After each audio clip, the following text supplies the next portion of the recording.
BBK's Power Plus throttle body measures 85 mm in diameter, which allows a larger volume of charge air to enter your intake manifold to help it produce more horsepower and torque. To get to the throttle body, remove the intake tube by unclipping the coolant line and vacuum lines from the intake tube, then unclip the intake box from the base. Loosen the one band clamp at the throttle body in order to pull the stock intake from the truck.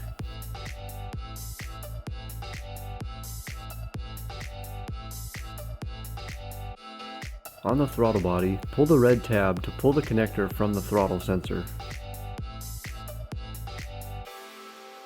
Only 4 bolts hold it to the manifold. Unbolt them to take the throttle body off of the engine.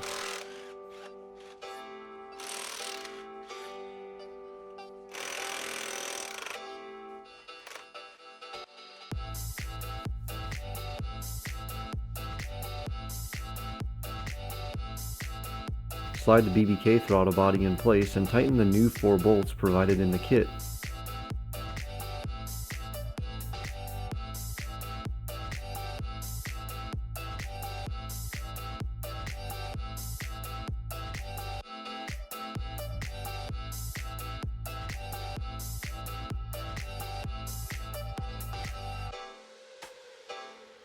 Plug in the throttle sensor to finish the throttle body install. Lastly, replace the intake tube and you are finished. We also took this time to install a new cold air intake to maximize our power gains.